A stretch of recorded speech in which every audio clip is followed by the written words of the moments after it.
The United Nations has said that there's no crisis that is gender neutral. Did you know that 70% of the frontline workers working in social and healthcare environments are women? We still do not have a lot of research, but we do have everyday live reporting from frontline workers and domestic violence NGOs across the world explaining the situation.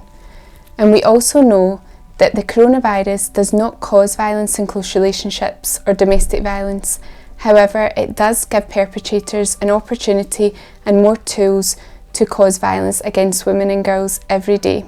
Women also carry most of the unpaid housework, like caring for the children, taking care of elderly, cleaning the house, cooking. During lockdowns, women and children are in confined spaces where they are close to perpetrators in the household, and they do not have the old safety resources that they could use, such as visiting family and friends, going to community organisation centres or NGOs that can help them face to face. Women who are no longer with their partner and the ex-partner is the perpetrator are more at risk during this pandemic because the perpetrator uses other tools such as online harassment to continue abusing them and stalking because they know where they are and where they live during lockdowns.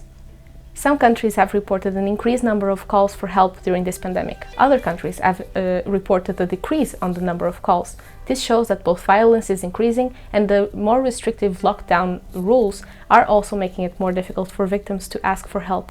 There is also a big worry for children during this pandemic who live in violent households, as before they went to school and sports clubs and they could be monitored by teachers or staff there. But now that schools are closed during lockdowns and there are not as many sports clubs after school, we can't monitor children as much as we used to. Amongst these inequalities during the COVID-19 pandemic, women and children are at more risk for violence. It's estimated that violence against women has increased between 20 and 30% during the pandemic. And this puts them in the shadow pandemic, which is the violence that's happening at the same time. Another concern is for disabled women who are 10 times more likely to experience violence in their relationships and by other people. Disabled women that live in institutions such as hospitals and care homes are more at risk during this pandemic because visitations by family members and friends are reduced and the worry of them being abused in these institutions has increased as they are not as monitored as often as they used to be. Violence has increased during the COVID-19 pandemic. So we can ask ourselves, what does this look like for the victims?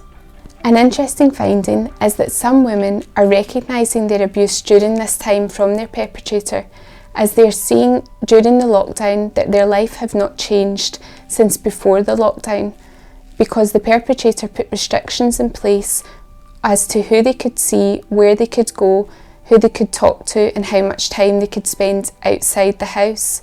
This is similar to the restrictions that the government are putting in place now, so they are recognising that the violence from their partner is not okay. Organisations helping these victims are also facing additional challenges. So make sure you look at the links we posted with this video to know how to ask for help and how to help others do the same.